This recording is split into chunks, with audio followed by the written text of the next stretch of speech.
League. And where are Arsenal, John? You know where they are, man. Right, stinking down at the bottom. Yeah. Unbelievable stuff. But look, I think it was a game where we had to be patient in this game, didn't we? Yeah. I think we didn't have it all our own way. Watford were very resolute at the back, put a lot of men behind there, and made it difficult for us, didn't they? No, they did. I mean, the first half, it was very static. There wasn't much movement off the ball. They were sort of camped out in their own half, making things very, very difficult, very organised. And it was like threading through the eye of the needle. It was difficult for us to create any chances in that first half. So that's why when Son scored, it was a great relief that we got that just before half-time. And then the second half, things did open up a little bit more, I thought. There was a little bit more freedom through the middle of the park, and I think it was a well-deserved win. It was a hard-fought win, but I think overall, over the balance of play, I think it was well-deserved. You worried at all with the kind of lack of goals in our team at the moment? If you're winning 1-0, you'll never moan about it. That's the thing, you know. If they're 0-0s and losing 1-0 for a stretch of games, then you start worrying about it. A bit like AVB, you know, we were winning 1-0 under him, and then we started losing games 1-0 and drawing 0-0. Yeah. Then you start worrying about it. But if you're winning all these games and you're top of the league, you can't really. It'll be very difficult to say anything about it, I think. Yeah. All right, shall we start bringing some people on? Yep. All right, let's start off with Hashim. Hashim. Hashim, how you doing, my friend? I'm good. Are you on mute? Is he on mute? No. I can't hear him. No? Can you hear me now? Oh, I can hear him now. Yeah, I can hear him now. Hashim, how are you, my friend? I'm good. How are you? Yeah, all good. How can we not be good after top of the league, Arsenal bottom of the league? How do you assess that game for me today? Oh, well, you know, you can't complain winning, but, you know, it's a bit nervy because we're not winning all our games convincingly. You know, you beat Man City 1-0, you're like, yeah, that's expected. If you beat them 1-0. You don't beat them by, like, a big margin. Yeah. But then when you beat Watford and Wolves only 1-0, that starts to get a bit worrying. But the international break can only be good for the players to get their fitness back up and, you know, get back to where they were last year. Definitely. Is it worrying to beat Wolves 1-0 at the Molineux, though? No, but Watford at home, that's a bit worrying. Yeah, you think? What do you think about what was worrying about today's performance for you then? Well, to be honest, we only won 1-0, but it could have easily been 3-0 if Dele Alli scored and Kane, you know, was a bit more sharp at the far post. But I guess what was worrying is that in the first half we didn't look dangerous at all, and the goal was just a bit lucky. You know, it wasn't like, yeah. And it's like that 2 games in a row now. I mean, Wolves, yes, I know it's a hard place to go, Molineux, but I think that we only won 1-0 with a Dele Alli penalty. This game, we've only won 1-0 with kind of a free kick that wasn't even a shot across all the way from Heung-min Son going into the back of the net. I mean, does that worry you at all? Yeah, we've kind of been relying on moments from individual players rather than, you know, when Nuno came in, you're thinking, oh, it's going to be this team play, one-touch passes, and then like a tap-in at the end. But we've kind of been, you know, relying on moments. You know, Son against City, that was pretty much all him. Bergwijn misplaced the pass, you know, it was a bit wide. And this game, that wasn't even a shot, you know, and it somehow crept in. Yeah. But who really stood out for you today in the Spurs team?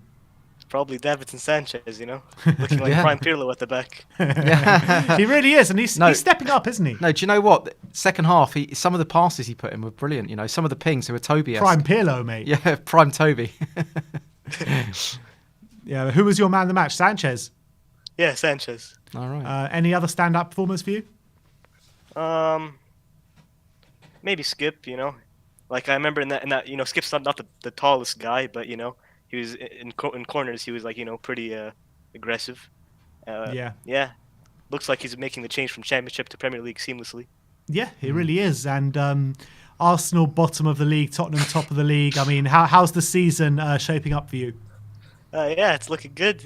Hopefully Arsenal, you know, get relegated. You know, mind the gap. Mind the gap. Yeah. Arteta, we want you to stay, eh? Yeah, of course. All right, Hashim, absolute pleasure having you on, my friend. Thank you so much for coming on. Yeah, thanks. See you guys. Come on, you Spurs. Thanks, brother. Yeah, come on, you Spurs. And you could just see for the smile on his face. I know. You just see a smile on his face. Yeah.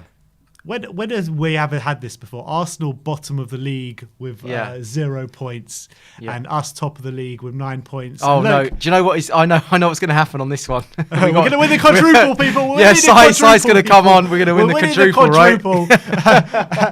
And just before we bring him on, Mr. Quadruple, Mr. Quadruple's coming on. Tin Man 007, and he says this team is crying out for a creative player. Otherwise, no difference to Jose's team last season. Next few days, the transfer window is huge for us. I mean, what do you say to that? Let's be honest, the squad is in a weaker position than it was this time last season. Let's be honest, we've lost our best centre-back, our best right-back. We've lost Lamela. Who else have we lost? Sissoko. Maybe Sissoko. Yeah, you could say they're like-for-like replacements, but you've also you don't know they're going to just come in straight into the side and just hit the floor running, do you? So I don't think that we're in a better position than we were, and no Bale either. Yep. So, I mean, squad-wise, we're in a better position this time last season, but I do get the feeling as though Nuno can get the more out of these players than Mourinho did and get more of a team spirit going. I do feel that. Interesting. But I do think a playmaker would be nice. Lo Celso's meant to be that position, but he's too injury-prone. So, I mean, I would like to see a quality playmaker in there. Well, let's bring on Mr. Quadruple himself. Sai, how you doing, my friend? You're on mute. Are you muted yourself? We're top of the league, guys. Yeah. The quadruple is on. Let's go. Let's go. And where are Arsenal in the league, Sai? Just remind me.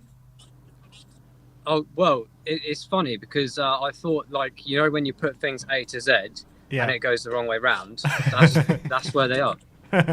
Mental. Unbelievable. I mean, you were in the stadium today. What were the receptions like for Sissoko, Danny Rose, Harry Kane? Oh, brilliant. Obviously, Harry, to be fair, didn't have too much to do in this game. But at the end of the game, he did his rounds around the pitch. Got a fantastic reception. Danny Rose obviously didn't come on, but after the game, had a walk around the stadium, and everyone was loving that. He was blowing kisses to the fans. Sissoko, same really. Obviously, he was playing.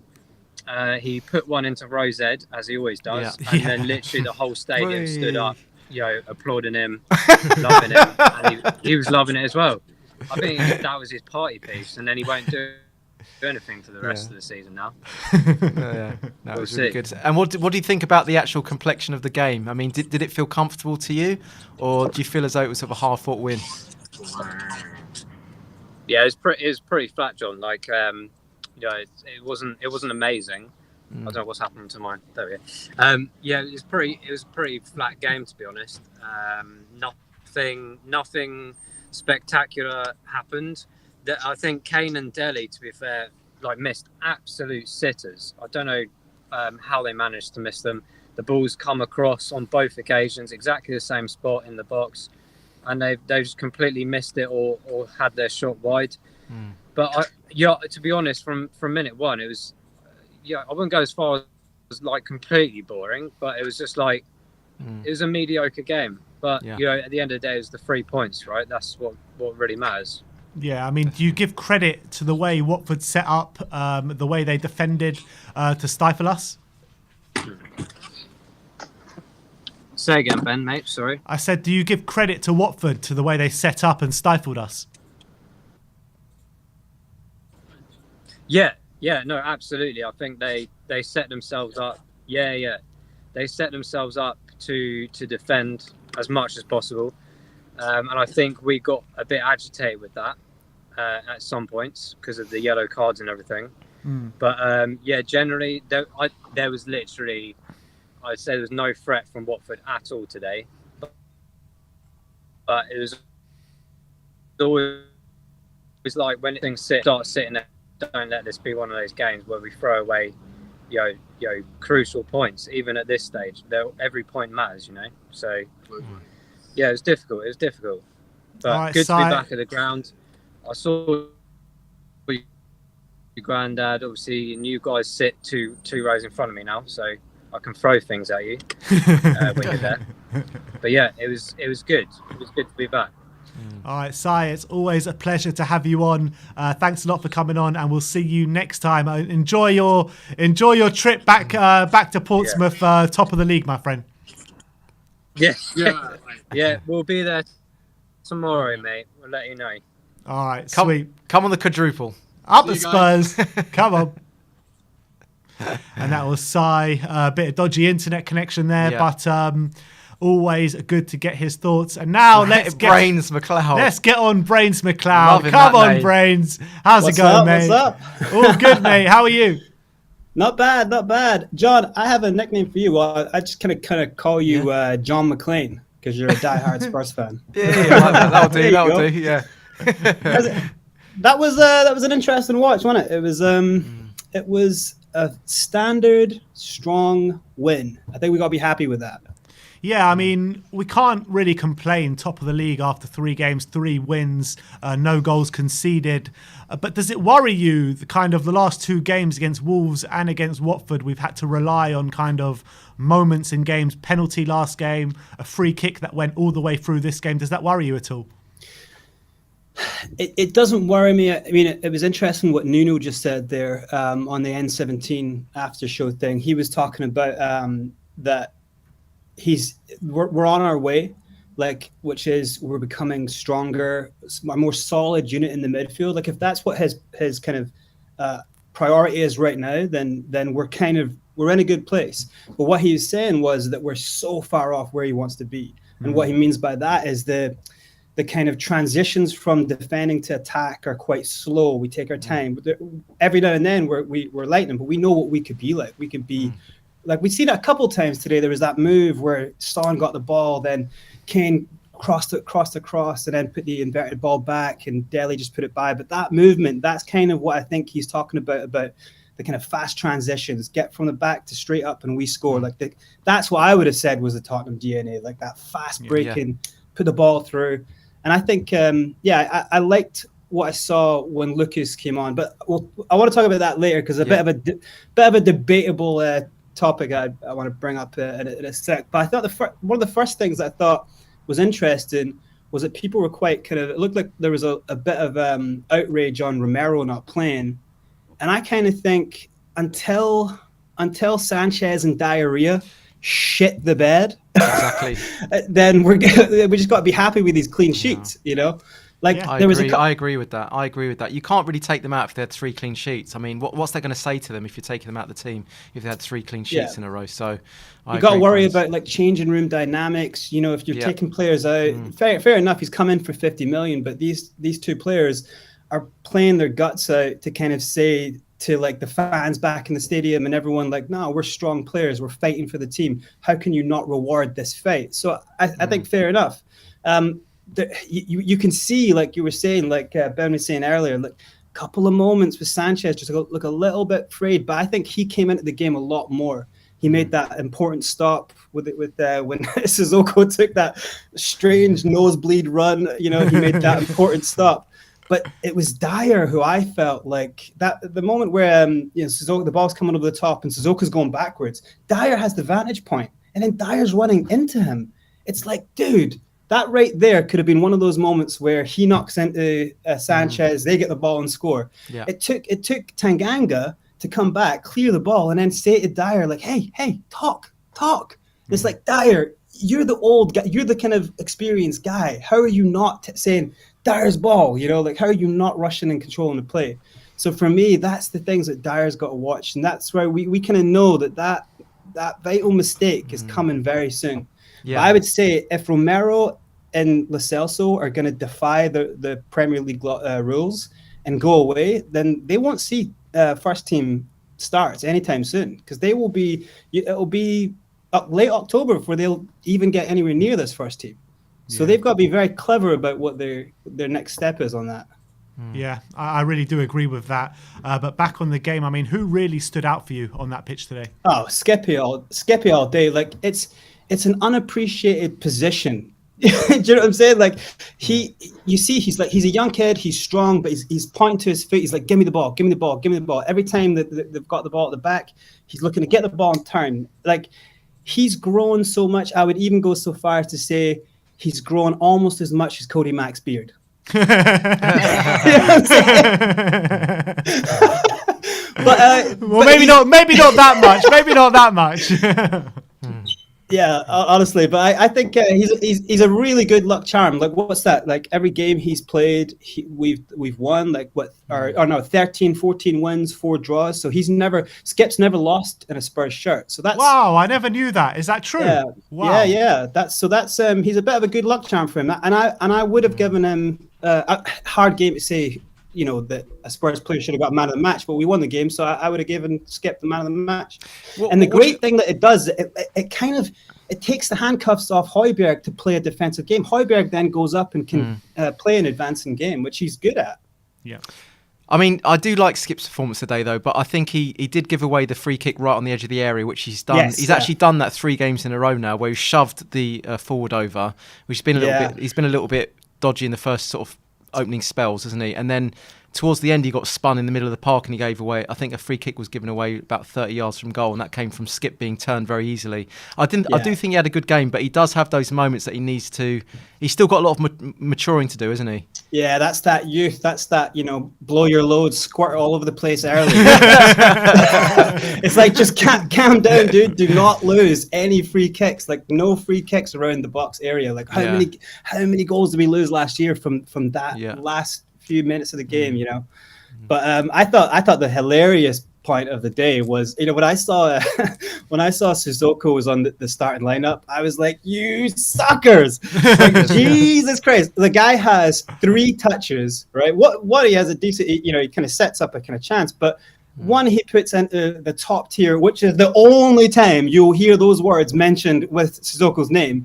And then the only time he actually gets a shot on target and hits the goalkeeper is when he almost takes Nuno's fucking head off. It's like, I like that moment. Yeah, there were some good Sissoko moments today, weren't there? Oh, it's hilarious. But I think the thing that's kind of, it's a contentious topic, even when you look. It's probably something me and Ben would maybe disagree on, but it's a good topic for debate, and it's one that it's the Bergwijn topic. Like, today, I counted he had 7 opportunities to cross the ball, and he crossed it once. Like, he gets at it. He's good at, like, with the ball at his feet. He's great, but he's got absolutely nothing. If you compare his performance to Lucas when he came on. Now, Lucas lost the ball a couple of times, but Lucas spun guys. Lucas gets to the byline. He puts the ball across. That's the kind of, I think Lucas is the standard we can't drop below for a winger. Bergwijn is not even anywhere near the standard you need for a winger. He's good as a dribbler, but he's got... honestly, I was screaming today. I was like, cross. I almost ended up sounding like Jonathan Veal. Like, that's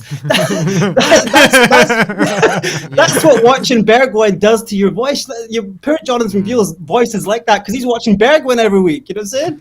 So, Jesus Christ, I don't know what you guys think about that, I think you got... Gil is a player whose confidence seems to be on the up. I think you got to start. If you're going to start Bergwijn, play him 45, or you got to get on Gil earlier, I think. Yeah. What I would say about Bergwijn is that I think that he's got tools. I think he's got tools to succeed at Tottenham for sure. I think his tenacity is good. I think he gets on the ball. I think he's gaining confidence now and taking on his man. But, you know, he's clearly a massive confidence player, like we've said many a time. Yeah, you're right. This point about him not crossing the ball, yes, I completely get that and I completely agree with it. But I think that the guy is so young, he's got a lot of room to improve. And I think that we got to bide our time with Bergwijn. And that's my opinion. I think, you know, Mora's got like 5 or 6 years on him, doesn't he? Yeah, that's right. I just want to get Gil on because I want to sing this new Brian Gill song. Oh, go on. We've got Brian Gill. He's got so much skill for a Hotspur believer. He's just one of a million. Let's get it going, guys. I like it. It's not as good as Daigle's Højbjerg song, but nothing's better than your Tanganga one, mate. Let's go for the Tanganga one again. Tanganga. Oh, Tanganga. Whoa! I love it. He plays for Tottenham. He hates the Arsenal. Yes. Hey! I tell you what, Ben, we wrote that on air together. We should start a bloody metal pop indie crossover band and call it Ian Walker Overdrive. And don't worry. Maybe we can get signed to Sony. You never know. Exactly, Ian Walker Overdrive, and we only do songs that cover songs that have got the middle, you know, like Stuck in the Middle, Parting with You. So that's what we. That's why it's called Brains. And that is why they call him Brains McLeod. Yeah. Brains McLeod, absolute pleasure to have you on as always. It really is. I don't think I laugh more than when anyone else comes on than you. So thank you so much, and we'll see you next time, my friend. Cheers, guys. Take care. Cheers, mate. Brains. Bye-bye. He is hilarious. He's hilarious. Yeah, he is hilarious, that guy. But let's move on, and it's time for the Jorical, people. Mr. Jory, how you doing, mate? Hey, guys. How you doing? I'm good. Top of the league. Arsenal, bottom of the league. Can you complain? No. I mean, yeah, and I will, but yeah, it's glorious for sure. I mean, yeah, it's unbelievable, really. Also, like this season is going to be, every single point is going to be so crucial for every team. So the fact that we're starting like this is a beautiful thing, I think.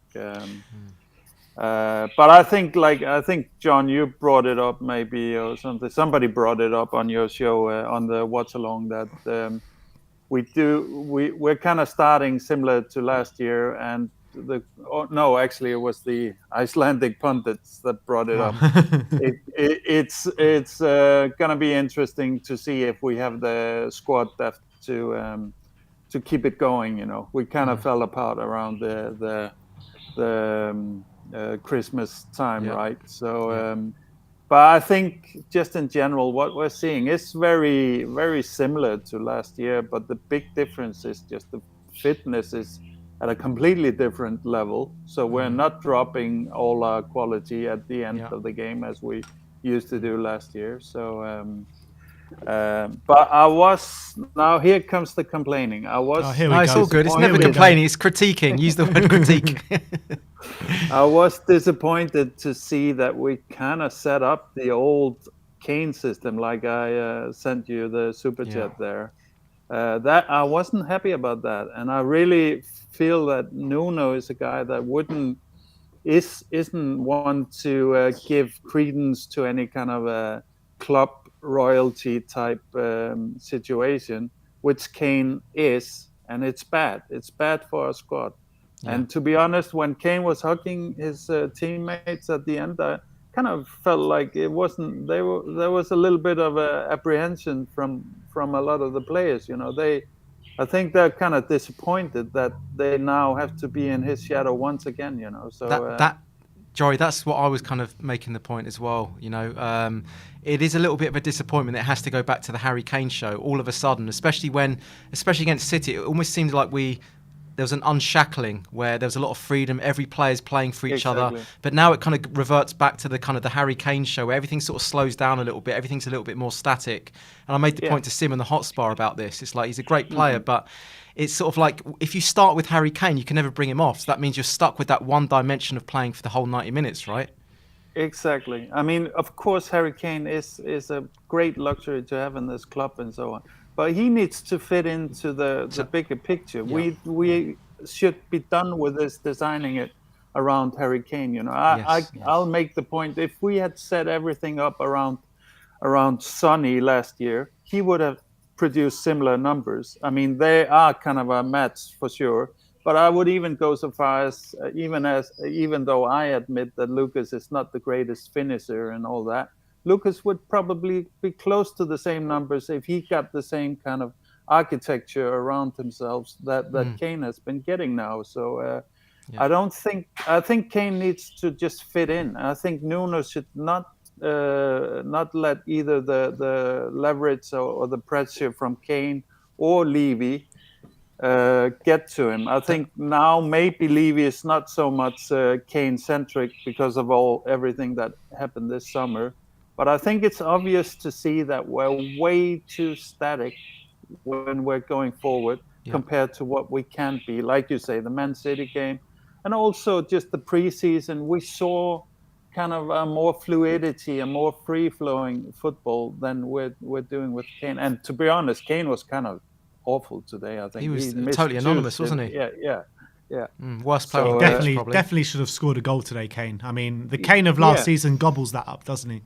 Exactly, and like also just defensively was really where he was best today. He had a few headers, cleared the box and stuff like that. So that was his biggest contribution today. But both those sitters were kind of very un-Kane-like, I think. Let me ask you this. Let me ask you this, Jory. I mean, you say that Kane needs to fit in with us, but I mean, every other team, when you look at Barcelona with Messi, Cristiano Ronaldo, Real Madrid or Juventus, Lewandowski with Bayern Munich, they all play to those players' strengths. I mean, where do you feel Kane fitting in then if we're not putting the team around him? That is great question, Ben. But the problem with Kane is that, yes, he is world class and all that, but he's not a Messi. He's not a Ronaldo. He's not there. And one big thing that he's missing out that those guys have is the explosive pace. So, we have to play, like Kane has to play in a completely different way than those guys. And those guys, they don't give you 40 plus goals. They give you 60, 70 plus goals. So you're sacrificing a lot for goals that are above what most teams have, for sure. But is it what we want? And I also said it, like, look at Barcelona. Was it really the right play to these last couple of years to still be setting up with this GOAT FC around Messi? I think they would have done better to start progressing into what's supposed to come after Messi. And I'm fine with I'm happy with having Kane there, but I'm not happy with having club royalty, and I'm not happy with it's gonna cause harm to the squad cohesion and so on, and I'm not happy with it being on the to the cost and detriment of a Lucas or whatever. I feel like Lucas has maybe reverted a little bit. As motivated as Lucas always is, I feel like he's not the same happy Lucas that we saw preseason and in the Man City game. He is. I think some disappointment is going on with certain players in the squad. I agree with that. I totally agree with that. Yeah, that's the problem with Kane. It's like, if he's not in the side, everyone has to work to sort of fit around that vacuum. Service that him. vacuum. It's all about servicing him always. Yeah, but it's all about servicing him, and everything has to slow down, and he has to be the one that's sort of in that fulcrum position where he's setting off the play. Whereas when he's not playing, you can see that there's always a little bit more team spirit amongst the rest of the players. Because like, right, come on, we have to really fight for each other now. Whereas you don't really get that when Kane's playing. Isn't that the case with every team though? You're just trying to service the striker. No, it's not about that. I almost feel like he's like Don Corleone, as you said, And I think when he's in the side, there's almost like a slight dip in everyone's team. I don't know, it's something like a morale, team spirit thing where everyone's feeling like it's the Harry Kane show a little bit, Jory. Do you know what I'm saying? Is that kind of how you're seeing it? Yeah, I agree. And the thing about it is like Kane is just that on the cusp of being that absolutely stratospheric elite player, but he's only elite, as if that's something to say only about. But which means that we don't get the return that you would get from a prime Ronaldo or Messi or something like that, and we're sacrificing the team. And what we can see with our team is also another thing. It's really our strength in this league that we're in is not the slow possession-based football. It's speed. It's explosive speed. And quite technical ability of those speedy players as well. That's quite unique. If we set up in a speedy attack mode, we're better going forward than Liverpool. This season, I feel like we're even better than Liverpool going forward in that speedy attack mode. Our weakness is still the midfield and especially the defense compared to a Liverpool. But I think this is the way we need to go if we want to have a chance at that top four. We need to go at that, because that's that's only a few teams that are kind of on our level there, and we're even better than them, I think. So yeah, I agree, Jory. I really agree. but I think it's a brave also point. just to bring it home, I also think you can have a Kane, but Kane be the box man again, hang up there, like just be poaching around there. Then I think it all might be able to fit together. But having everything go through Kane and all that, I don't think so. Unless Kane wants to be a pure playmaker type player, which he would be world class as well. Then I don't. I think Kane as a false nine is not a good system for us. So, Jory, just before we let you go, I want to know your predictions now for the last 2 days of the transfer window. What do you think is going to happen? I certainly hope we're going to fix this right back issue. As great as Tanganga is on his way to becoming a world-class right back for sure, but he is just starting that journey. I certainly hope that. I think three signings should hopefully come. Do you think that will actually happen? 3 signings from now until the end of the window? I mean, I don't see yet. You never know with the deals themselves. I think that there's been work done on that at least, probably even more. But I think at least we're working. I think we're working on a right back. We're working on a centre back, and we're working on some kind of a winger or midfield guy as well. But if they'll get through, I don't know. Let's see. It's Don Fabio's time now to shine. Let's see if he can really live up to the hype. Like that's what Fabrizio's always saying. It's like, don't worry, guys. He's got 10 deals in the making, and you'll see a lot happen the last couple of days. So I don't know. I'm hoping that at least. If we don't get the right back in, we're just setting up for top 10 basically, if we're lucky, really. So all right, Jory, always a pleasure, my friend. Thanks for coming on. Likewise, guys. And thanks, I really hope your predictions of 3 signings are going to come true by the end of the window. So we'll see what happens. We'll see if Don Fabio can make a stake to the claim of the name. You know what I mean? Exactly. It's time to shine, Fabio. Exactly. Yeah, definitely. See you later, Jory. Thanks, Jory. All right, matey. bye. See you Do you later. know what? I love Jory coming on. He's the best. No, because you know what? He doesn't sugarcoat things with just positivity for the sake of it. He's got the courage to be brutally honest about everything. Even the last closing statement he said there, we really need those 3 players. Otherwise, even top 10 is going to be difficult. And we're top of the league. So to sort of say that really says a lot about his sort of big picture thinking, I think, I agree. So, like to have Jory's input. He's always great, Jory. But the super chat from AT saying 90,000 subscribers. Guys, and we are top of the league. What better day could it be? Top of the league and hitting 90k today. And what's made it even better, we've got a caller in the back end, Min To Lee. Just MTL to us. Min To Lee, how you doing? Mute. Are you on mute? Muting Lee. Oh, we can hear you now, yeah. Okay, there we go. So, how you doing? I still want to run. I know we won, but I still want to run. Go on, run. And Kane and Ali, they miss sitters. Like the cross from Lucas, that was lip lickings, and Kane missed it. Yeah. First thing first.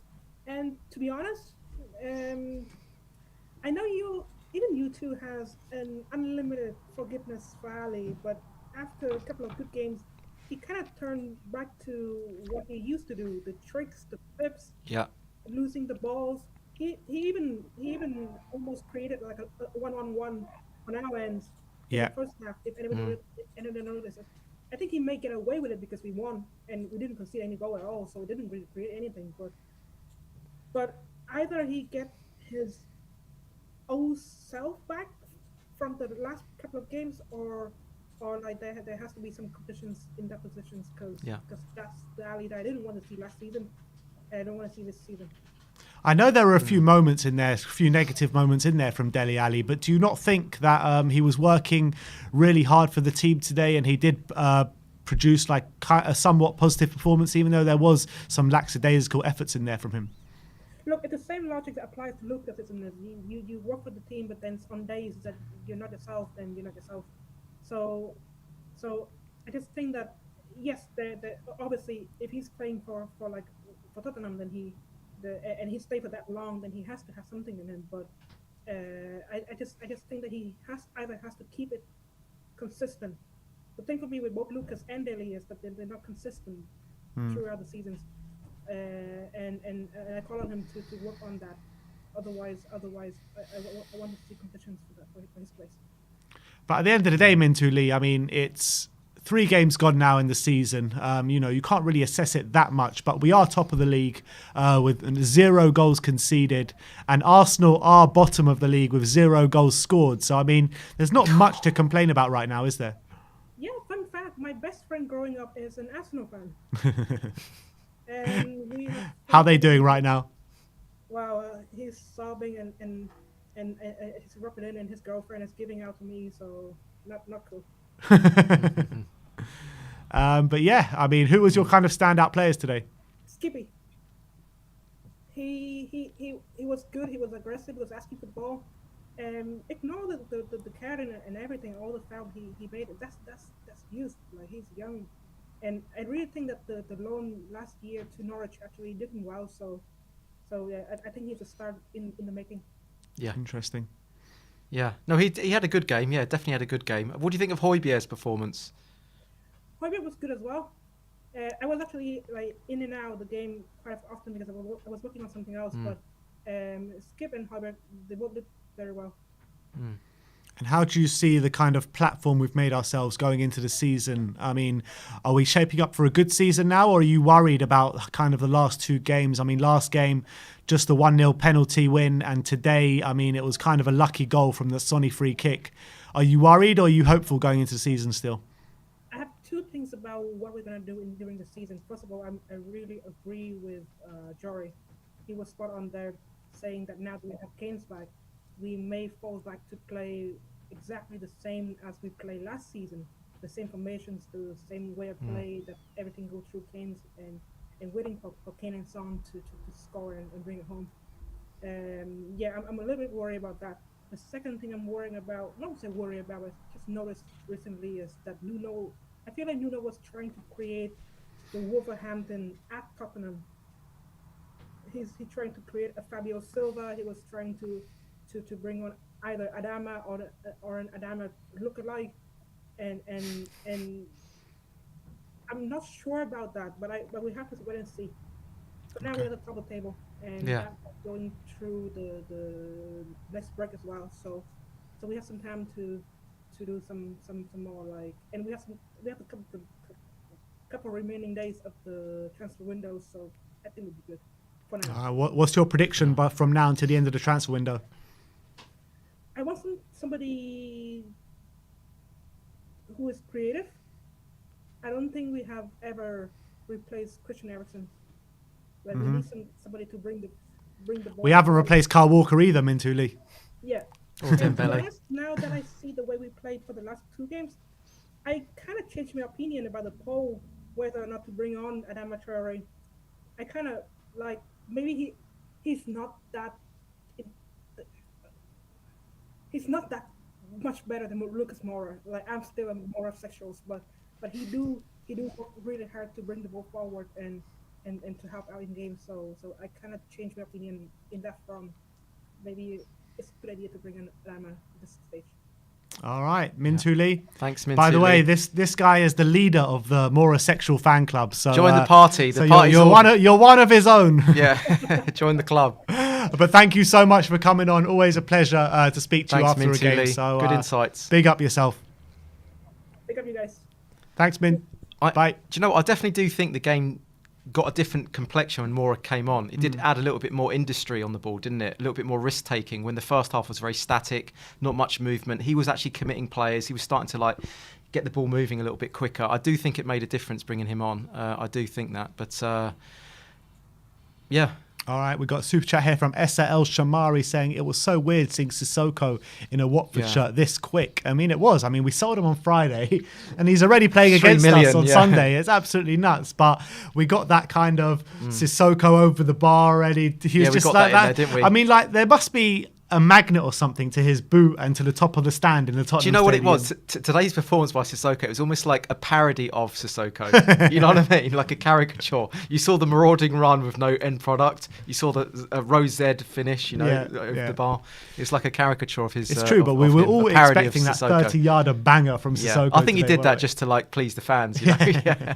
And you saw after he did that 30-yard and it went over the bar, like 30 yards out of the bar, you just heard the whole stadium. Oh, yeah, that's why he did it. He just wanted to hear that song around one more time, didn't he? He wanted to endear himself to the fans one last time. But let's get on our next guest, Brian Daigle. Brian, how's it going, my friend?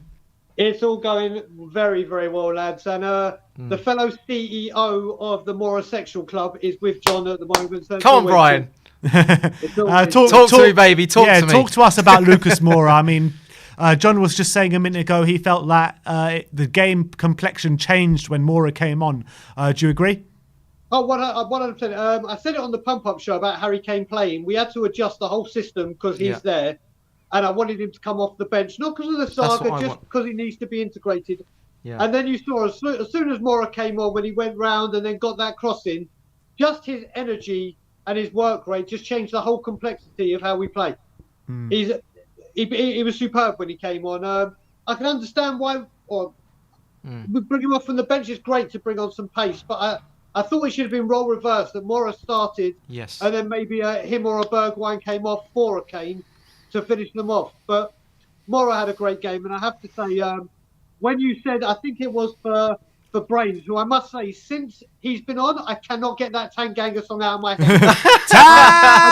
Tanganga! Get it out of my goddamn head. It's fantastic. But Cody Mack said the greatest thing as well when he said, if you took the football pyramid and took all 92 teams, Arsenal are bottom on goal difference. And when you said Arsenal bottom, us top, and all that spiel, mate, the first thing that came into my head is Mariah Carey, All I Want for Christmas. naturally came into the back of my head. It's a fantastic. I mean, could we have wanted it any other way? No, I mean we couldn't. I mean, it just seems as though a bit of a dream at the moment. Us top of the league, Arsenal bottom of the league. I mean, in your lifetime, Brian, has this ever happened? Because I don't remember it.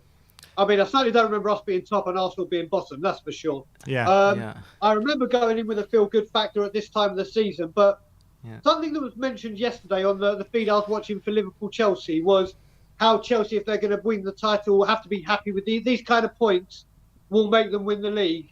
And I'm not saying we're going to win the league, far from it, but if someone was to say to any Spurs fan or any fan, full stop, 9 points at the start of the season for Tottenham and be the only club with a 100% record, everyone would have laughed at us. This is something we really, really have to be proud of. No, I think you're right. But I would say that the way we're winning games at the moment, the Wolves game, fair enough. I mean, it's always a hard place to go, Molineux, and we've always had difficulties there. But at home to Watford, it's just following a similar trend where we're getting a lucky goal in a 1-0 win. And I just feel like if we don't get that lucky goal, would we have won against Wolves and would we have won today? So, do you know what? I'm going to go back on it. I don't want the COYS to go mad. I think this was due to Harry Kane playing. Because we've been playing this 4-3-3 the whole time. Yeah, we've only had 1-0s, but there's been so much fluidity in our game and we know what we're doing. And whenever he comes in, he's not for a 4-3-3. We've had to adjust how we've been playing. And I honestly think if Moura had been on the pitch, we may have had a different kind of attack on the first game. Because I thought this was the real first game where we were going to be on the front foot. It didn't turn out. But I have to say, Ben, I tweeted you and I mentioned it in the first half. I think your shout for Sarr is an absolutely outstanding one, and I would take him every day of the week over Traore. He looked good today, didn't he? He really did. But Reguilon, I'm loving his pace. Is just frightening. He's kind of doing what Kyle Walker did. When we need to get from that Dele Alli bad pass and he interrupted it, I think Reguilon and Tanganga both going forward and back have been superb.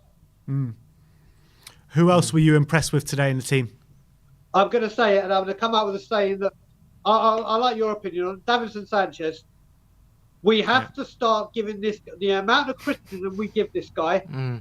We have to shower him in praise. And for me right now, just based on these 3 games, he has been the best centre-back in the league for these 3 games. Wow, what a statement. Without a doubt. In my honest opinion, if you were to say no goals conceded, and that, I mean, I still harp on about that tackle he made against Manchester City in the 90th minute. His passing, and for me, he has been the best centre-back in the Premiership for these 3 games. That's a shout. I mean, Brian, that's a statement. Are you a Davinson sexual? You know what? I said it before on your show. I've been one of the fans that have really thought there's a player there, but after he did his Del Boy through the bar thing at Man City, I was like, okay, you can't defend the indefensible, but fair play to him. Whether it be the Copper, whether it be Nuno, he has come back and it's like, what the hell has gone on with him? He has been a different player, and just, you know what? I will take criticism when I deserve it, but I'll shower it. And yeah, exactly. When we give these players criticism, we've got to praise them when it's due. And Davinson Sanchez deserves a hell of a lot of praise and respect. I mean, where's this passing ability come from Davinson? They were like Toby Pings, like where's it come from? They, today? Do you know what? I have absolutely no idea. And let it be one of those unwritten mysteries that no one knows about. The Bermuda Triangle. Let's not do an in-depth analysis. Let's just let it be. Yeah. And let's just let it be as it is, because fair play. And I think if Nuno doesn't get Manager of the Month, I think the only person that can rival him is the Brentford manager for being undefeated. Yeah. Nuno deserves a hell of a lot of praise. And finally, just before I let you go, Romero is going to come back in after the international break. Does he come in ahead of Sanchez or Dyer? Dyer. 100%. Now, Dyer's been great, but the only reason I say that is because obviously Sanchez can speak to him in Spanish. They can talk each other through the game. There's going to be no interruptions in communication. I thought football's a universal language. Vamos. It probably is, but I just think them two alongside each other would be the better option. I mean, who knows? I mean, who knows what goes on with transfers? We might get a Tomiyasu. We might go back to a back 3, and then that's another conversation. But if I had the choice of who Romero partners, it would be Davinson Sanchez. All right. Any closing thoughts? I mean, I thought he was good, but there was a few hairy moments from Sanchez as well, you know. So early on, I think. You know, there was a few sort of where he was sort of lunging in a little bit, whereas I think a better defender would have a little bit better positioning. But so far, so good. He hasn't really made any serious clangers where you can actually put a spotlight on him. So you keep it going, don't you? All right, Brian. Ben, I just want to say 2 things very, very quickly, then obviously I'll let you go. So you can say 3 things if you want. 3? Oh, let me try and think of a third one. So the first one, when you've been asking about transfers, I think I'm not going to say the amount because obviously it's Tottenham. We never know what goes on. But I haven't been a fan of the way Paratici has done business. Like, I'm not a fan of this speak 10 players. But you know what? When you look at it right now, when it comes to the deadline, I think this could be absolutely crucial and a huge save for us because with these players, we're kind of made the connection with the clubs. We're kind of halfway down the line. So I think in this time period, what Paratici has been doing could be a huge advantage for us. And then the last thing I want to say, guys, is just muzzle top on 90,000. Thank you so much, man. You guys, you know how I feel about you guys. You guys are just incredible. And I don't care. When I'm back in London, if I have to go around London with a sandwich board saying, subscribe to get 100,000. That's what we want to see. You guys, for all the work you do, deserve it. You guys are outstanding, a great help to everyone else. And if there's anyone that deserves to hit that magical number, it's you guys. So muzzle top on a wonderful achievement. Thank you so much, Brian. It really means a lot. And, you know, I got to thank you for being one of the main supporters of the channel over the years as well. So thank you to you and good luck with your new channel and your new venture. I mean, you tell everyone you got 845 people watching now. You can tell everyone where to find you. Well, that's twice the amount of subscribers we got since we left Tottenham away. So come on board and hop over to Tottenham on Tour. It's a new channel with Brian Ireland and myself. We've got a load of pre-recorded content ideas that we've got coming up, which are going to be outstanding. And yeah, if anyone likes to hear me or doesn't like to hear me and wants to have a go at me, you can do it live on Tottenham Tour, Tottenham on Tour. So yeah, please come and join us. But like I said, most importantly, get these guys to 100,000 because they deserve it. Yeah. So you heard that, Daniel Levy. If you're watching, get on Tottenham on tour and have it out with Brian. I'd love to see that. Daniel Levy, I will pay you to come on my channel. I will do whatever it takes. Oh, you've mentioned money now. He'll be there. He'll be there. Yeah. I don't know if he wants it in shekels, Canadian dollars. He wants it in whatever you want, Daniel. I will make it happen. And on that note, as always, Levy out. Love you guys. Speak to you soon. Love you, Brian. Speak to you soon, mate. By the way, Ben and Sim put so much effort into this. You probably don't see it because everything looks very polished on your screen here. But the behind the scenes stuff that goes on in this studio and how hard these two work is unreal. You wouldn't believe it until you actually come into the studio to see it. So I know it all looks very polished on screen right now, but the amount of work that goes into it, you'd be surprised. So please make sure you keep supporting these guys. Let's get up to 1,000 subscribers. Come on, let's do it, guys. Yeah, and John just comes into the studio to make it look a bit more polished. I just come here for the beers. I'm only in it for the beers, to be honest. But let's move on. Let's talk to Wes the King. Mr. King. How you doing, mate? How you doing? How you guys doing? Yeah, all good. I mean, can't complain. Top of the league, Arsenal bottom of the league. But assess the performance for me. I didn't get to see most of it. I think I saw most of the first half. I had to go to work for a little bit. Then I pretty much missed most of the second half. But I did at least see the Son goal. And I don't know if he was crossing or if he was trying to shoot it, but hey, it went in. And that's all that matters. Of course he meant it, Wes. Of course he meant it. Yeah, of course he meant it. Yeah. But to me, it's very. I'm just gonna assess like where we are now, since I didn't see most of the games. So I can't really talk about everybody. I only see what I saw like the first half. We're only winning like the first 3 games. We're only winning by like 1 goal, and it's very similar to last year. But I think Nuno has this team's determination and their fitness level on another level than last year, which can help us in the long run later on in the season. So I'm happy as a mug that we're first place, because nobody even thought we were going to be first place. If we said that we'd be undefeated right now, no goals allowed, people would be laughing at us. Arsenal at the very bottom, fighting relegation now. Thank God to all that. I like to hear those words. Do you think they'll stay up, Wes? Relegation. I love that. Yeah, they're fighting relegation. Let's be honest. They are in shambles right now. They don't have nobody fighting for them. Arteta's Wes, don't let people know. You got to let people know how good of a job Arteta's doing, and he's doing a great job. Yeah, never mind. He's doing great. Job. He's a tactical genius. We wanted another 3 months. But yeah, I mean, look, top of the league, Arsenal bottom. Has there ever been a better time? I mean, there's been a better time to be a Turs fan, but has ever been a better time to look at the league table? No. Not since I say the first few months last season, and then that went all downhill. But this year I feel a little bit different. I feel like we can hold like a top 4, top 5 place. I think so. I think Nuno, he has them playing a certain way. Yes, we haven't been scoring the goals, and no, we haven't been as dominant as we probably should have against teams like Watford. But if you look up the next month schedule, we got Crystal Palace next, Chelsea. That's going to be one of the harder games, of course, because that's a stacked team. We got Wolverhampton again, and then got Arsenal, which we should beat the smack out of them. But if we win all 4 games or get a good result out of Chelsea, we're looking very good for the next couple months. And if we can keep hold of this, and like I say, through December. And December is going to pretty much be the hardest month, because that's like we got games almost like 4 games every 4 days or something like that.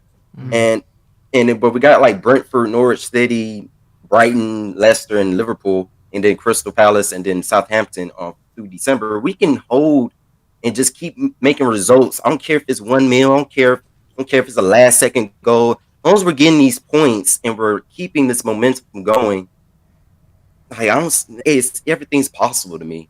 I just have faith. I have faith in his team, but I know Dyer. I feel like Romero going to have to probably replace him soon. I feel like he's bound to make mistakes sooner or later. He's bound to make mistakes sooner or later. Sanchez is playing out his mind. Don't know where it came from, but I don't care. Hey, it's working now. That's all I need.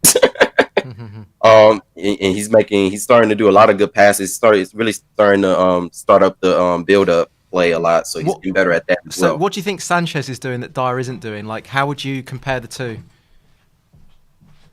I don't think Dyer. Sometimes to me, Dyer doesn't know what's going on. I don't know if it's. I don't know if he's just airhead sometimes. I don't know, but it's just it's moments where you just be like, okay, what are you doing? Like, where were you looking at? What were you paying attention to sometimes that you didn't see that coming? But Sanchez, I think to me, at least this season, these first 3 games, he's been more on top of it than I think most of anybody we've seen. And then, but I feel like if you put Sanchez, Romero, they can both speak Spanish and everything. You already know Brian said a little bit about that too, and I agree with him. It feels like that partnership would really much work. That will work, and it will help Sanchez out a lot if he has somebody like Romero to back him up.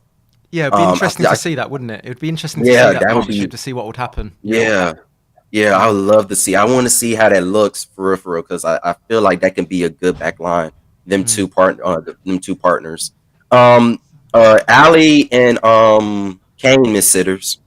How do you think they played today, generally? Because there's a bit of a mixed opinion on those two. Yeah, Kane, I think I agree with everybody. Kane, he got to kind of play with the team. We can't be playing to Kane. Yeah. I feel like he can fit with anything, so I don't understand why we're playing to Kane, because I feel like he can fit the system we were going for when we didn't have Kane on the starting lineup. I just feel like we play a little bit slower when he's out there. Yeah. And maybe that's because he's more of a slower type of player. He's more of a tactical type player. You know, he brings the ball a little bit slower. And he's more of a he can start off pass and everything, drop deep. But I feel like we're a little bit too slow. Maybe if we had Lucas Moura out there, or had Bergwijn and off and had Hill on, I feel like Hill will probably give us a little bit more than Bergwijn. Bergwijn, he's good, but he just doesn't do what we need him to really do. Yeah. Sometimes he has wonderful dribble moves, but it always when he gets to that final third, he doesn't do it for us. And we need wingers to do it for us if we're going to stay on this level that we're on right now. We're going to stay first place, second place, third place, fourth place, whatever we're going to be. Hopefully, at least top 4, top 5, top 6, or something like that. We have to have those wingers be able to do stuff for us, and Bergwijn just not giving it to me. And I feel like Hill has been looking like a baller. He's been looking electric, hasn't he? That man right there, I like him. I like him a lot. Yeah, he is. I almost want to get it. I want to get his kid early. Ben wants to see Bergwijn being given I can tell you want him to be given a big chance, don't you? Big opportunity to stay in the team for a long time. That's not what I want to talk about. I'm talking about the Bryan Hill thing because. Yeah, but instead of Hill. Huh? No, I'm not saying that. I'm saying Bryan Hill, right? He's a young player coming through, and he's had a good game against Passos Ferreira, right? And he had a good first 10, 15 minutes against Passos Ferreira as well. But I think that we've seen players like Harry Winks and players of those ilk have good games against those kind of teams as well. So I want to see Bryan Hill, yes, get an opportunity against a better side. But I think I also want to say, look, calm down a bit, because we've only seen him have one good game. Yeah, but give him a chance, you know? Yeah, I agree with that. Give him a chance. I agree with that, but I would say don't go overboard on a player that's only had a good game against Passos. No, of course, but I think he hasn't just had a good game in those games. He's looked electric in those games. That's the difference. He's looked like the best player. Yeah, he looked like the best player on the field. When he was on the pitch, he was the best player by a mile. It wasn't just had a good game. Yeah. Best player by a mile. He was electric. So I just don't see why he can't be given...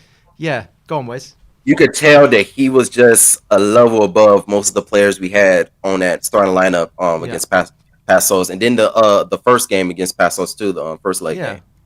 He looks like he's supposed to be on the first team. He's supposed to be a starter for us, and he's probably wondering why he's on the bench. Yeah, that's I think give him a chance. Just let him play instead of Bergwijn for one game. Yeah, if he doesn't really hit the floor running, then you can put Bergwijn back in. But I would definitely give him an opportunity, because he could, if he hits the floor running, it could be like when we signed Dele Alli. They gave him a shot straight away, and he hit the floor running, and he was in the team forever after that. So I don't see why not with Hill. I think Paratici did great getting him that. Absolutely, he looks like a baller. Oh my god! I like him a lot. I like him a lot. Lamella's already scored 3 goals out in Spain, though. True. But Wes, absolute pleasure as always. Great comments, Wes. Just before we let you go, what is your prediction? How many players we're going to bring in from now until the end of the window? It's not looking too good with the Barcelona player that we were trying to go after. It seems like his agents want him to go to RB Leipzig a lot. Don't know why. But he wants Spurs or something like that. I've been hearing, but who knows what's going to happen to that. But we could get, I say, 2 signings in, maybe. I don't know what positions, but it's possible we can get 2 signings in. Compared to, I do like that he goes after multiple players instead of just focusing on 1 or 2. Yeah. So we could get somebody through. It may not be the player that we all want or something like that, but it could be somebody of potential at least. I don't think anybody who's going to make a real big impact on the team we have now, though. All right, Wes, absolute pleasure as always, king. my friend. Oh, and shout out to y'all guys having 90. Thank you so much, mate. Hey, y'all should have 190 by the end of the season. Let's hope so, mate. Let's hope so. Happen. Big up yourself, bro. Cheers, Wes. Yep, come on, Spurs. Come on, Spurs. Come on. Go on the Wes. What I was thinking about with Harry Kane, right? Yeah. Harry Kane is a world-class player, right? Shouldn't he be able to adapt his game to suit the style of football we're playing? Well, he should do, but the problem is he is a little bit slow. He doesn't really close the ball down as fast as like a Moore or something like that. So you're not going to get that like you got against City, where you had the front three really closing the space down quickly. He is going to slow things down a little bit, and you can't really change that out of his game because you can't really change that, like your pace, your speed, your aggression. Can you not play a different formation, maybe with 2 explosive wingers around him and him dropping back and feeding them into the space? What, being like deep line playmaker type? Well, he was doing that a little bit last season. What I said last season was when he's maybe not deep line playmaker, but like a number 10 or something. Sorry, that's what I mean. Like a number 10 position.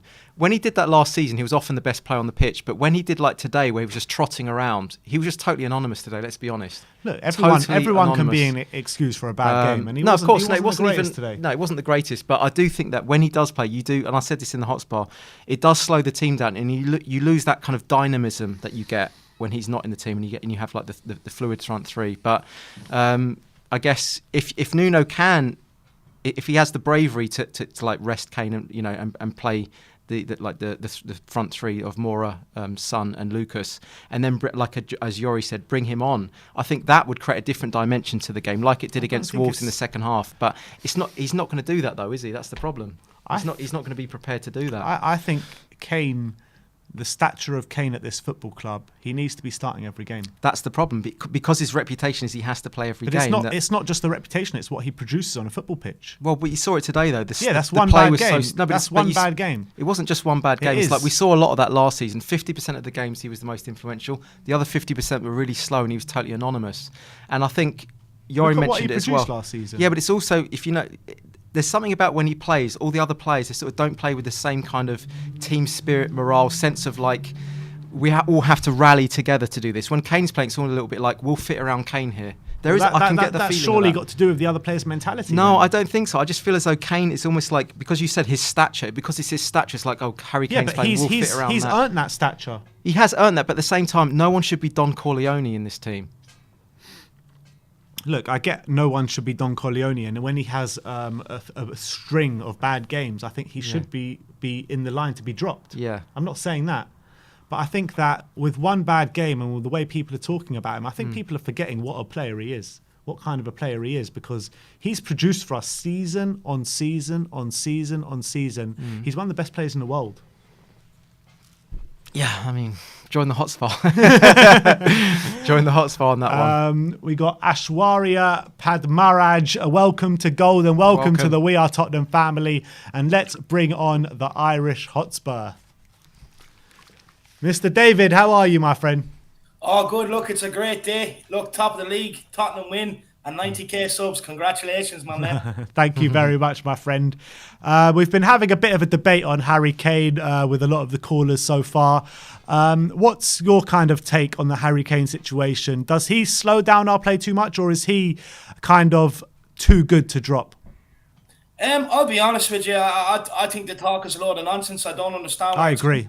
I really don't, because at the end of the day, look, I get, John, you're the CEO of the Moura Sexual Fan Club, but if you're talking about you know, dropping Kane to suit the likes of Moura and stuff like that, I honestly don't know. I won't watch her on, because for me, look, this guy, like Ben was saying there, look what he's produced season, year in, year out. I actually don't think he had even as much of a bad game as you thought he did. If you go back and look at the game and some of the passes he was making, if Rory McIlroy was doing that on the PGA Tour with a 5-wood, people would be absolutely jacking off to it. So for me, with a 5-wood. I think the talk is a load of nonsense, and I really don't understand where it's coming from. And I actually think it's putting a downer on the day. Look, Arsenal are bottom of the league. We're top of the league.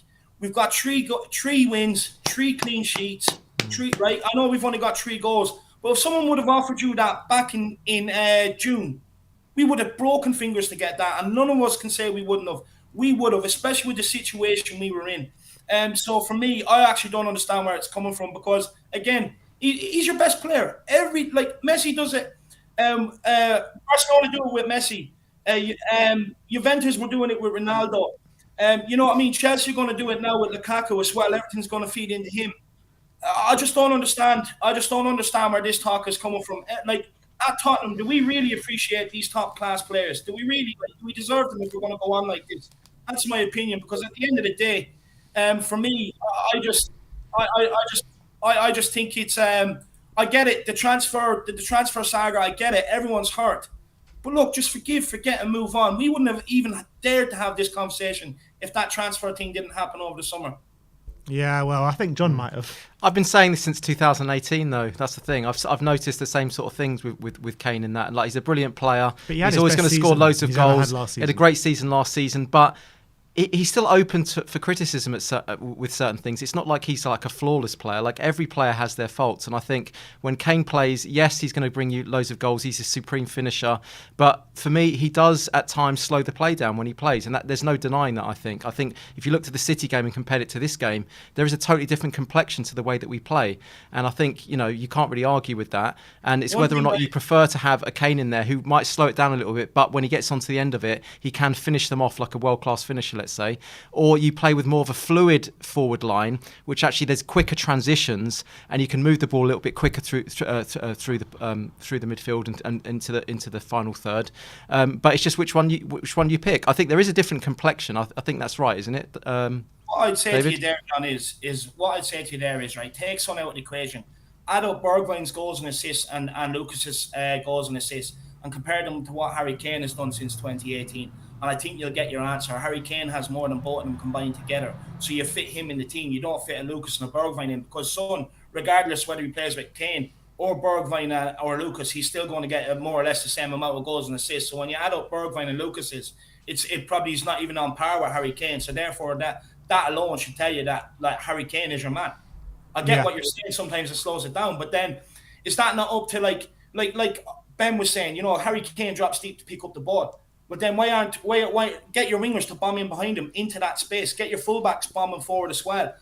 For me, look, I actually think the wrong call today. I think Lucas should have started and Bergwijn shouldn't have. For me, look, when Lucas came on, he attacked them, he got at them, he changed the game. Just like Harry Kane came on when Harry Kane came on last week against Wolves, he did slow the game down. He got on the ball, he picked out passes. And I do think that Lucas probably should have started today, and I think you might have seen a bit more going forward. Yeah. Like, I think that's spot on, David. I think that's spot on. But in terms of back on the game, away from Harry Kane and all this nonsense, but who really stood out for you today? Look, again, you know me, I'll criticise players when I think they deserve it, and very rightly so, but I'll praise them when I think they deserve it. For me, Davinson Sanchez, you were asking a caller there earlier on what's the difference between him and Dyer. Sanchez is more aggressive. Sanchez wants to go and win the ball, even when it's coming into the player's feet. He's willing to try and get in there and nick it off him. But a huge mention today, my man of the match, I'll be honest with you, is Skip. I think the work he does is so underrated. How many times did we see him pop up today, just picking up loose ball or getting in there, turning over ball? Even at one stage, I think it was around 60, 70 minutes, Dyer was shaping up to hit a long pass. I was like, no, Moomboots, just give it to Skip. He gave it to Skip. Skip pinged one out. It was unbelievable. So for me, look, I think Skip and Sanchez today were brilliant. Look, another clean sheet. And I think the two of them were crucial again today. And what message do you have to send to the red half of North London? Look, what I'd say to the red half of North London is just forget about us now. Stop talking about us. Just rinse your mouth out if you're thinking about talking about us. You're not on our level. There's levels to this game. We're top, they're bottom. I've come on here loads of times before, and I've said they've declined year on, year out. And, they haven't noticed. Well, this season, they're finally taking notice. But one thing I will say is if there is any Gooners watching, because we do know they like to come in here and try and ruin our weekend. So there's definitely one or two, maybe a couple of hundred. But what I'd say to you is, look, just trust the process. Arteta, he will come good in the end. I like it. He will find the back of the net. Bellerin, he will stop eating trees and start performing. Xhaka, I love what Xhaka's doing, getting these red cards. It's showing commitment to the cause. You know what I mean? So just keep it up. Everything you're doing right now, just keep trusting in it, and it will come good. Absolutely spot on, David. Cheers, David. And yeah, another great show with the pre-match pump-up. So thank you very much for that, and big up yourself. And thank you for coming on, mate. No, look, I was raging at the end because I kind of froze, and I wouldn't mind. I was in the mood. I was having a good one. I was enjoying it, But look, we sorted out the Hornets' nest today at the Hotspur Stadium. We're top of the league. Everyone, just sit back and enjoy it. John, stop this divisive Kane talk. We all need to be one. Live in the moment, John. Just allow yourself to live in the moment. We're top of the league, man. We're top of the league. Allow yourself. Big up yourself, Dave. Big up the Kane fangirl. Thank you so much, mate. Cheers, mate. We'll see you later, Dave. He's like the Messiah. If anyone dares criticise Kane, like you get all these people coming, you're not being divisive. It's like you should be allowed to critique. If he had a bad team around your best players, he had a bad game. It's okay to criticise him. He's not the Messiah. He is not the Messiah. Well, he kind of is a Messiah. Sometimes he is. Kind of is a Messiah. I've got 5 minutes, by the way, and I've got to. All right, John's got 5 minutes, and for the last 5 minutes, let's bring on Ryan Bresnica. How's it going, Ryan? You're on mute, I think, mutage. Mate.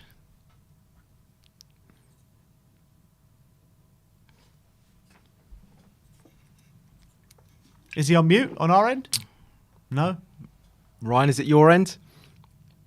We'll bring someone else on, and then we'll see if you can get the audio sorted. Let's move on to Tottenham Tie. Tottenham Tie. Tottenham Tie. How's your audio going? Is it on? Can't hear you. Yeah, it should be good. Oh yeah, I can hear you. How's it going, Mr. Tottenham Tie?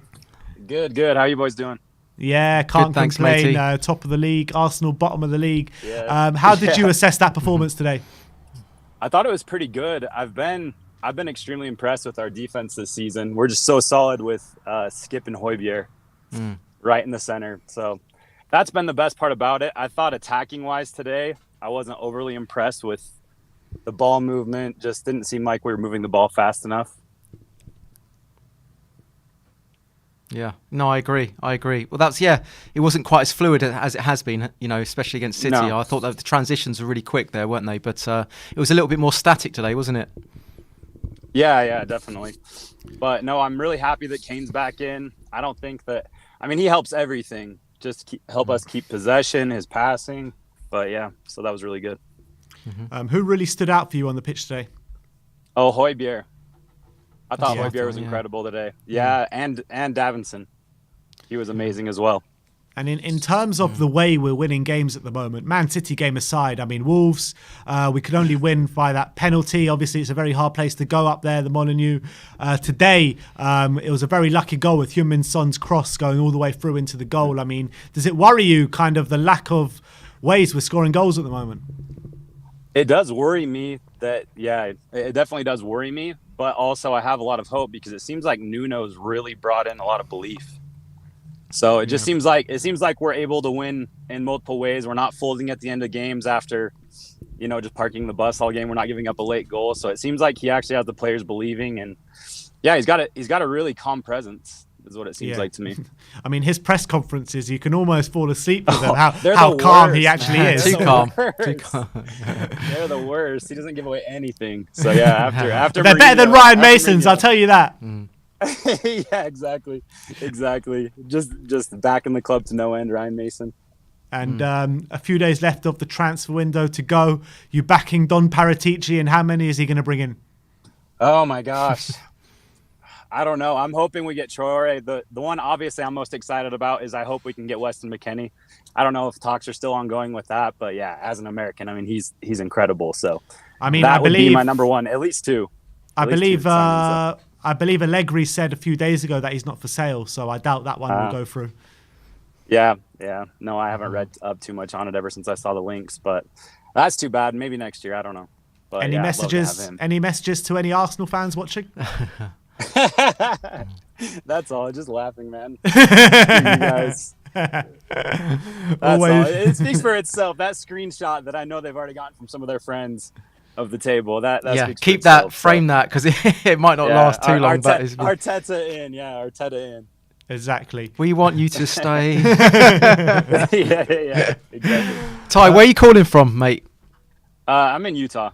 In the US. Yeah. Nice. All right, so big up yourself. Thank you so much for coming and onwards and boys. Upwards. Come on, you Spurs. Cheers, Ty. Have a good rest of your day. See you, boys. You too, mate. Cheers, mate. I say onwards and upwards, but there's not far. We can't go any further upwards, can we? I'm going to have to go, unfortunately, guys. I've got a party to go to, my own party. So everyone give a big round of applause to John in the comments today. Come on. We can get Sim back on for his, I stepped in today, but Sim can be back to do his traditional John Motson commentary. So you'll have him back. International break for the watch. Cheers, everyone. And if you want to join me, I'm in Vauxhall. The pub is called the Jolly Gardeners if you live in London, or if you want to drive down, I'll be there until 11 o'clock. So you can have a bit of a knees up with me there. But I'm going to leave you with Ben, in capable hands of Ben. And cheers, everyone. Come on, you Spurs. See you later, John. Cheers, mate. Speak to you in a bit. Carlos Farnos with the super chat saying, big up lads, top but still need of improvement. That is definitely true. Let's see if Ryan's audio has been sorted out. Ryan. Can you guys hear me? Yeah, now I can hear you, Ryan. Okay. How's it going, mate? You good? Yeah, I had a great day. I went to the match. Just came back home like 10 minutes ago or 20 minutes ago. And, talk to me about the receptions Harry Kane got first of all, and Sissoko and Danny Rose. Surprisingly, I think Danny Rose and Sissoko had a better reception than Harry Kane. Like everyone was singing Danny Rose and Musa Sissoko's like chants and songs, and Harry Kane got one towards the end when he was shielding the ball in the corner. But other than that, there wasn't actually too many "He's one of our owns" today. I'm not too sure why, but it seems like Sissoko got a lot more attention, especially when he missed a shot like from just inside the box. He skied it so, and everyone was just singing his name for about 2-3 minutes. It was great. But in terms of like the performance today, how did you assess it?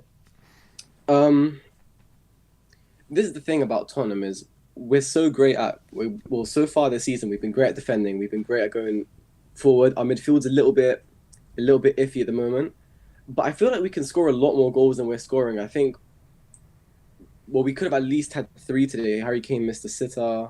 Dele Alli missed a sitter, and I think this is going to come with time this season. I think soon, if we played this game in 3 weeks, I think we would have scored all 3. I mean, both of them.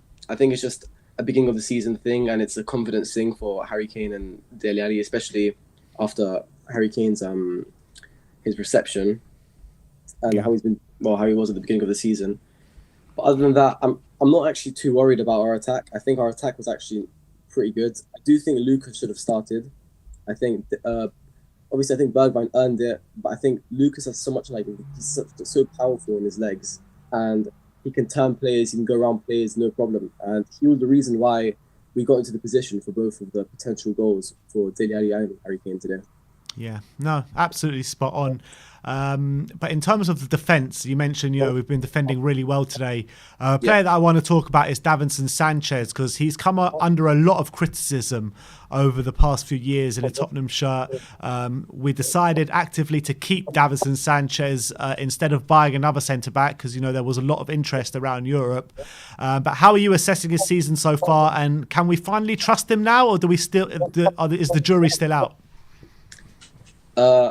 I think that I need to go in a minute anyway. But I think that he was great today. I think he was my man of the match. Just after Højbjerg, I think Højbjerg was a bit better, but he was my man of the match. Other than that. Okay, and finally, message to Arsenal fans. That's all. No words, mate. No words, mate. Ryan, I know you need to go, but thank you so much for coming on, mate. Bye.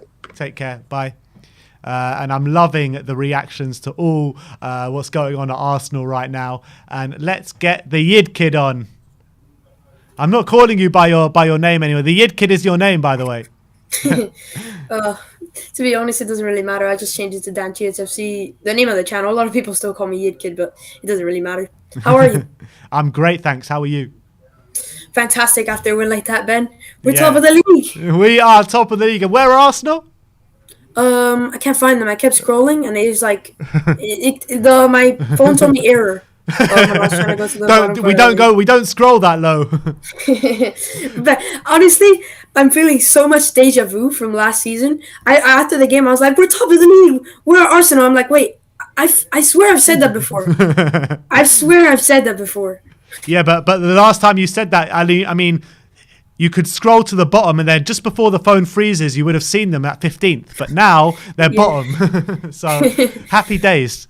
Yeah. How do you assess that game today? I mean, are you worried with the lack of goals in this tie at the moment? You have to remember, though, the players that were attacking, pretty much like Harry Kane, which is the one that had a lot of the chances.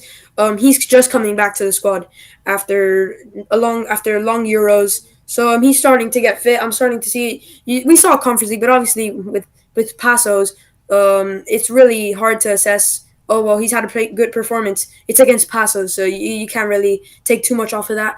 I think once the season goes by, you'll see more goals.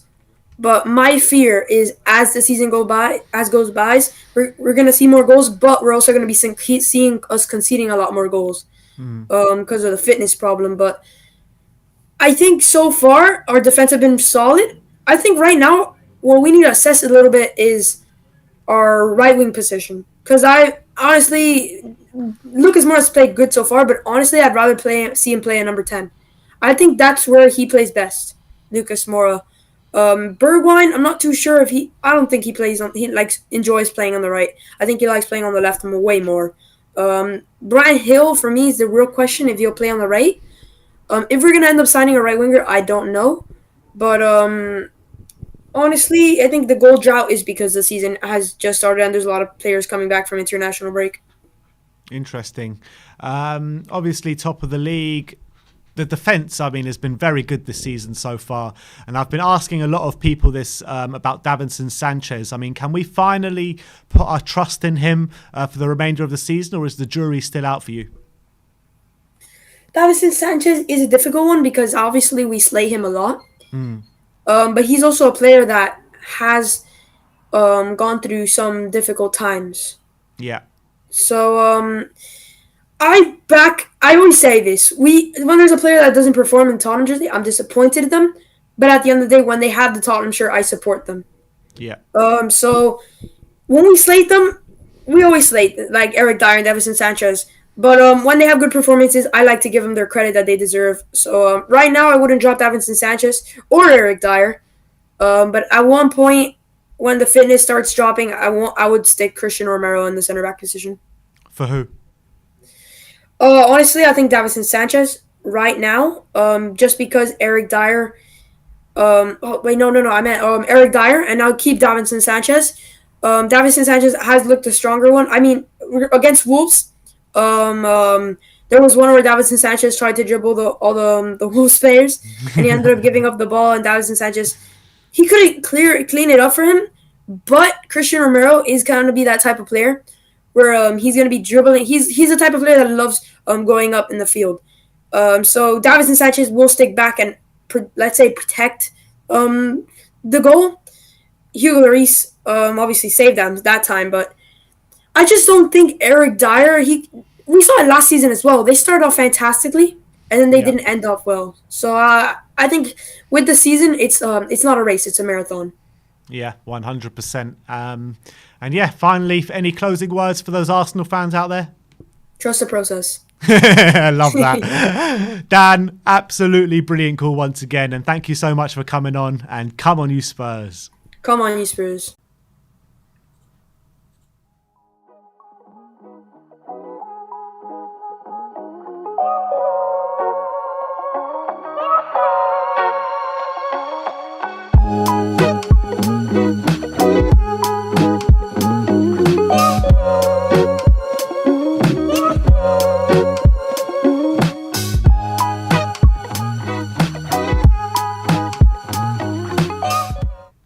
Don't know what happened there, guys, but sorry, we are back. But literally, it is the end of the show, and I was just about to do a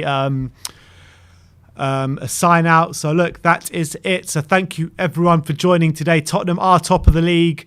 Arsenal and Mikel Arteta are firmly at the bottom of the league with 0 goals scored, even behind Norwich, who have also not won a game. So Arsenal are bottom of the league.